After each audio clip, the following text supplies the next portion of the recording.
Hey guys, it's Marshall. Well, you asked for it. Today I'm gonna make my long-awaited return to the Devil Summoner series. The next game on the list is one of the most frequently requested on the channel. So without further ado, welcome to the Devil Summoner Raidou Kuzunoha experience. Wait, Marsh. Which version of the game are you playing? I just went to the store, saw the game on the shelf, and bought it.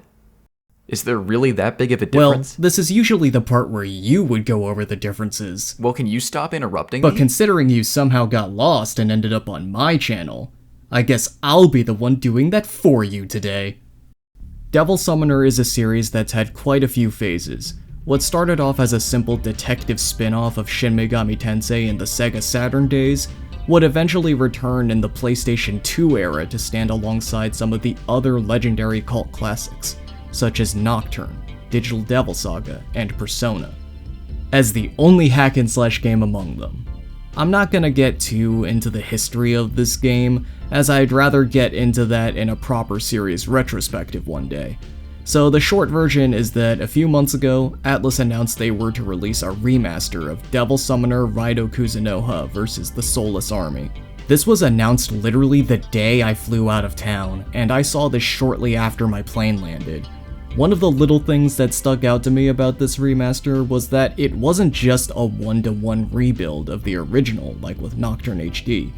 They were actually very transparent on what this remaster was going to be straight from the get-go in interviews, saying that it was going to be a faithful remaster with gameplay enhancements, especially to the combat. Now normally, something like this would be a red flag to me. Sounds like a Persona 3 Reload situation if you remember the interviews for that game. Schrodinger's remake faithful unless it's not type beat.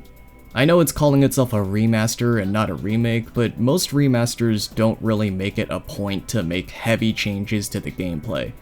So I just had to play the original game first so that I could have a frame of reference going into Raidou Remastered. This video will mostly just be a comparison on how much I think the remaster truly improves upon the original. Does it change too much, or does it achieve its goal of being a truly faithful remastered as advertised? I won't be talking about the story at all because from what I've played, it seems largely unchanged. In fact, there's a lot about this game that was translated pretty faithfully from the original. Firstly, the cutscenes. No new cutscenes were added and no old cutscenes were changed. Voice acting aside, they are exactly the same as in the original, and you even have the option to turn off the voices if you prefer the silence of the original cutscenes.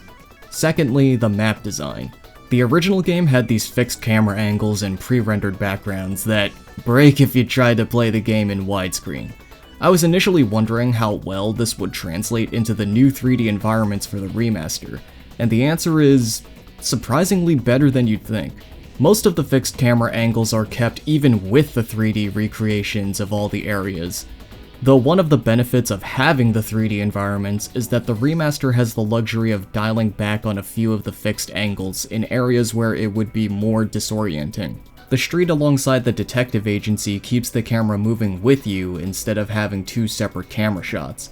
The first floor of the mansion also has free camera movement instead of multiple fixed angles for that one room. Small corridors with tight corners will still shift camera angles, and singular rooms that are entirely visible in a single angle remain fixed. It's very accurate to the point where you can hardly even tell the backgrounds are 3D outside of the few exceptions I mentioned. Personally, I'm glad they kept this aspect from the original. Something worth noting is that Raidou initially came out in 2006, shortly before the PS3 came out. This was past the point where games really needed pre-rendered backgrounds or fixed camera angles due to the technical limitations, which tells me this design choice might have been deliberate, and honestly, I think it works pretty well for the game. You see, Raidou is a detective story, and as such, the gameplay often reflects that by having the player examine, search, and investigate objects or people on the field. Oftentimes, this will be required to progress the story. Having fixed camera angles helps simplify this process. The game is designed around making sure everything the player needs to find will be spottable within that confined space. It ensures the player that what they're looking for is right there. That's not to say it didn't come with its drawbacks though. In the original, I found myself losing sense of direction because of these fixed angles. As in, I couldn't tell north, south, east, and west from each other without opening my map screen. The remaster adds a minimap in the corner, which is much more convenient, especially for dungeon navigation. In addition, objective markers for both the main scenario and side quests were added. Side quests, dubbed case files in this game, can also be tracked from the menu. I'm not sure if I agree with the case file description just giving the solutions to some of these. Like when you have to look for sweets to attract bugs for a certain case file, the description just tells you where to go. I think pushing the player in the right direction, like maybe check out some of the places around Sakudocho, would have been better. Just a minor nitpick, a lot of these side quests are just quick, easy ways to collect items and materials. They're not meant to be that deep. In terms of other quality of life changes on the field, you can fast travel at the press of a button now, which cuts down on a lot of backtracking you had to do in the original. This does take streetcar prices into account too. You can even fast travel to specific locations as opposed to just the city district. You can also instantaneously swap out demons to use their field skills instead of needing to manually swap them first. The use of demons outside of battle was already pretty intuitive in the original game, so not much needed to change here. Speaking of demons, searching fusions by results was added, and they also added the Premium Compendium. This lets you register multiple entries of the same demon, which works off another new feature where you can actually carry multiple of the same demon. Fusions in general are easier now because in the original game, you could not fuse a demon until you max out their loyalty meter. In the remaster, maxing out loyalty gives that demon a chance to give you an item upon fusion. An addition I'm really on board with is skill books. If you've seen my video on skill cards in Persona, you know that I'm critical of how that mechanic just completely trivializes team building. The way Raidou Remastered handles its equivalent mechanic is a step in the right direction. Skill books impart skills onto demons. Duh. However, the imparted skills cannot be passed on to other demons through fusion. At least not initially. That demon must master said skill by reading multiple of the same skill book. When the proficiency bar on the skill is full, that skill can be inherited by fusion results. Unlike with skill cards though, the imparted skills don't bypass inheritance rules. In other words, you can't just give any skill to any demon. From what I can tell, skill books seem to be a pretty common drop. I haven't played enough of the game to see if their drop frequency trivializes their carefully thought out restrictions though. I know this game was probably in development long before I made my critique on skill cards, but this feels so specifically targeted towards me that I just had to mention it.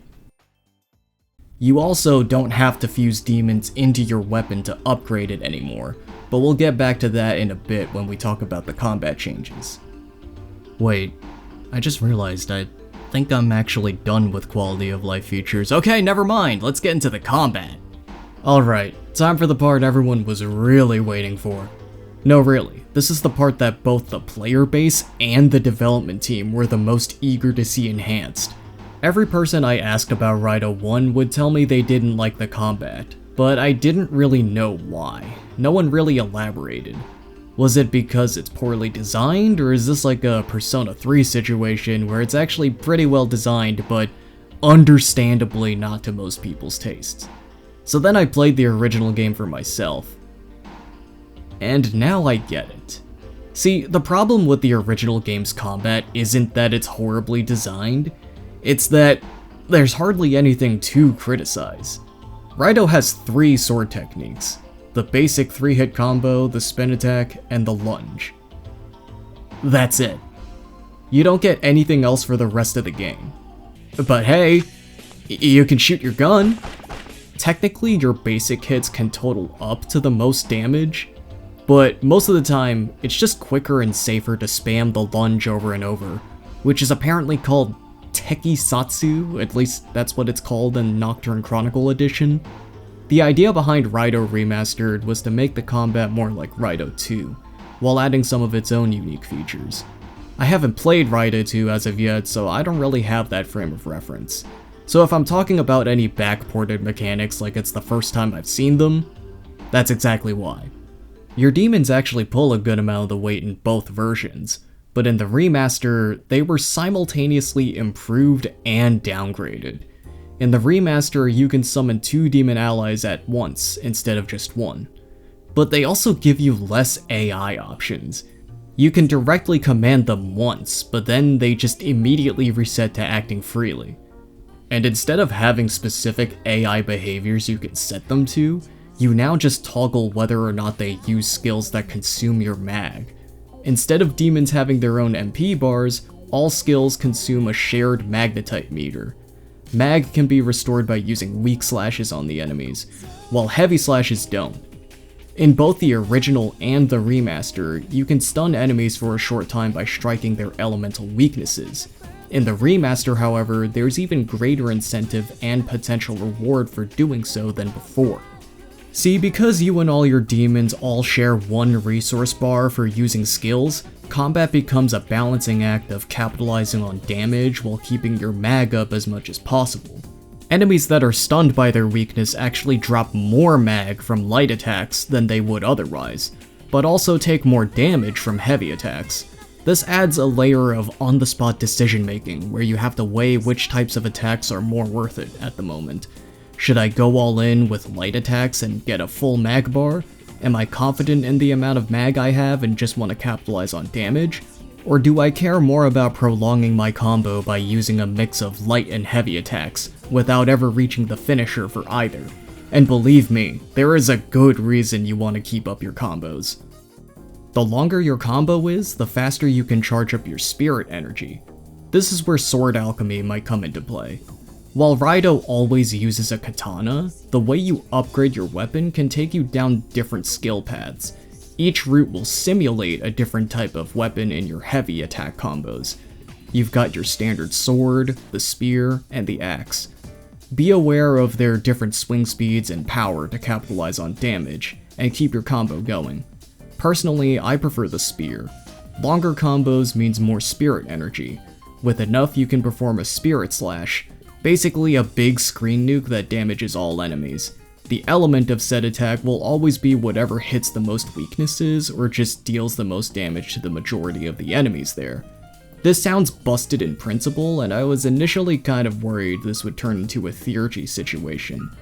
Sure, it'll instantly finish most normal encounters, but most bosses have such large health bars that the big chunk of damage these super attacks deals feels kinda warranted. It also charges slowly enough to the point where I wouldn't consider it spammable. The difficulty in general felt pretty good from what I could tell in the first 3 chapters. I played the game on Truthseeker, the game's hard mode. The original game didn't even have a difficulty selection. The remaster also adds a dodge, and a very good one at that. Just pressing it has Raidou jump back. Holding it in other directions will have him do a dodge roll. And pressing it while holding the left stick towards an enemy will have you sneak behind that enemy. Very useful for when you see enemies winding up their attacks. The dodge is honestly so good that it completely trivializes the guard. In the original game, you didn't have a dodge button, so having an option to cut down incoming damage was actually pretty good to have on occasion. With dodging, you can just avoid damage while staying mobile, and even just get behind the enemy instantaneously. Not only that, but a perfectly timed dodge lets you use Devil's Bane. It's a strong non-elemental attack that can steal a large amount of mag from the enemy. You can also get it just by relentlessly attacking the enemy enough, but dodging is cooler and a little less random. So even dodging plays into your mag management. By all accounts, the combat is several steps up from the original game. But it still feels faithful to it. I know that might sound kind of strange considering the sheer volume of stuff they added to the combat, but let me explain. While I have yet to finish Raidou Remastered as of the writing of this video, I did play the original from start to finish. The transition going from that game to the remaster didn't feel unnatural or too far of a departure from what the original game laid out. To put it into one sentence, Raidou's combat is chaotic. While combos are very fluid and fun to pull off, there isn't actually a lot of feedback on the enemy's end. Sure, they'll occasionally stagger if you hit them enough, but there's a huge lack of a hit stun. In games like Kingdom Hearts, when either the player or the enemy are hit, they're unable to move for a bit. They're given a brief amount of invincibility frames afterwards, but I think the biggest factor in why this isn't a broken system is the knockback. The finishing hit of a combo will always knock back the enemy, creating a gap between the player and the enemy, and allowing enough time to recover. There are also extra measures like revenge value to really prevent you from infinitely comboing the enemy, but that's a little too specific for the purposes of this video. But you get the idea, right? The only real indicator that your swings are doing anything is the enemy's health going down. I don't really get a sense of punishment for going all in on enemies either. Continuing off my Kingdom Hearts example, the tougher enemies and boss fights usually require you to look for openings in those games. Like in the middle of their jumping animation, or after they recoil from you blocking their attack, or dodging an attack and punishing the enemy in the middle of their attack animation. In both the original and Raidou Remastered, you're kinda just wailing on enemies until they happen to start winding up an attack and dodge out of the way. Bosses will introduce stronger attacks into the fight when reaching certain health thresholds, but there's no real pattern or consistent behavior. It doesn't feel like the game's punishing me for being too greedy. It just feels coincidental. Again, the combat in Raidou Remastered is fun in its own right, and I understand introducing these things into the combat might be a bit beyond the scope of this project, as it is trying to faithfully enhance the experience. And evidently, you don't necessarily need the things I mentioned to have a fun hack and slasher, but they would definitely make the game better. I'll end the video off with some miscellaneous points that I couldn't quite fit into earlier parts of the video. For example, the game's colors. The original game had very muted colors, which I personally prefer. Don't get me wrong, the more vibrant colors look fine in the human realm in the remaster, but the Dark Realm definitely takes a hit from this decision. The Dark Realm is looking a lot more like the Bright Realm, if you catch my drift. I kinda had this same opinion in Persona 3 Reload, and the same thing coming up here tells me this is likely a deliberate art direction choice. Maybe Atlus thinks muted color palettes are just out of style, but for a detective story that's supposed to take place in the 1930s, you'd think that something old-fashioned looking would be a good fit for this remaster. That being said, at least the coloration of this remaster isn't as bad as something like Nocturne HD. I mentioned voice acting earlier, but I'll go into more detail about it now. The normal dialogue exchanges in-game definitely benefit from being voiced, but I do think retroactively adding dialogue to the scenes that originally had none can come off kinda weird sometimes. Like the bridge scene at the beginning of the game. The scene honestly goes harder with Narumi quietly backing into the fog while Raidou steps forward to fight. I'm not opposed to adding lines to these FMV scenes, some of them do fit pretty well, but I do think they yap just a little too much sometimes.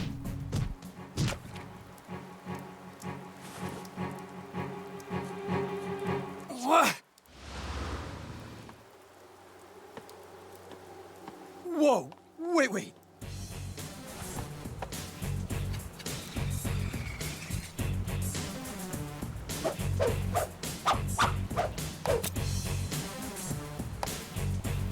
Raidou!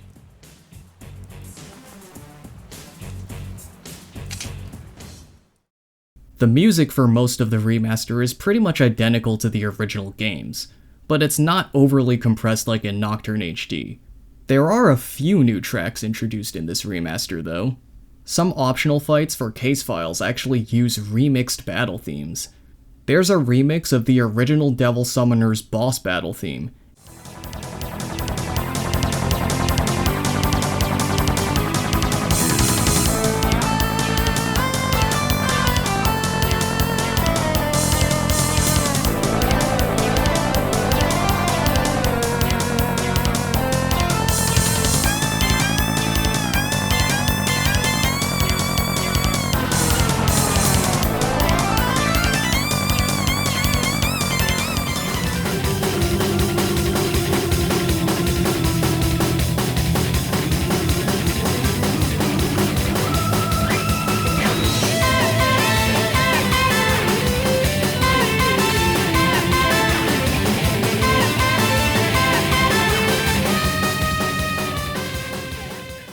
and a remix of Naomi's battle theme from Soul Hackers.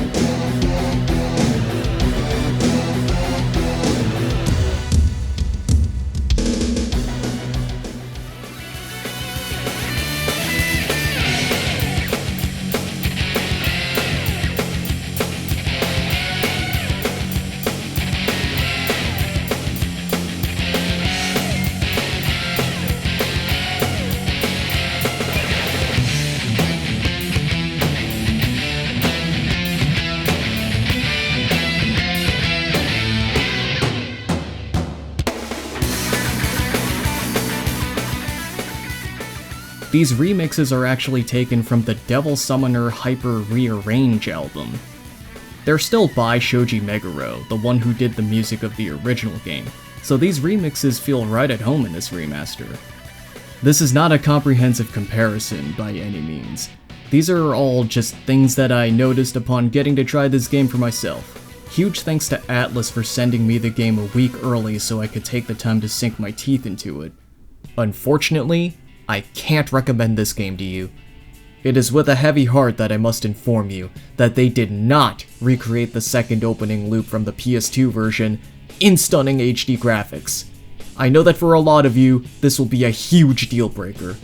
Therefore, I cannot call this game a faithful remaster for missing such crucial content like this. But if somehow you can find it in yourself to forgive this grave mistake, Raidou Remastered is a solid way to experience Raidou. Oh yeah, that reminds me. So Marsh, have you decided which version you want to play for the Raidou experience? Wow. That was the most unhelpful comparison ever, and I'll never get that time back. But after weighing the pros and cons of each version, I think I've decided that the version I'm going to be playing is...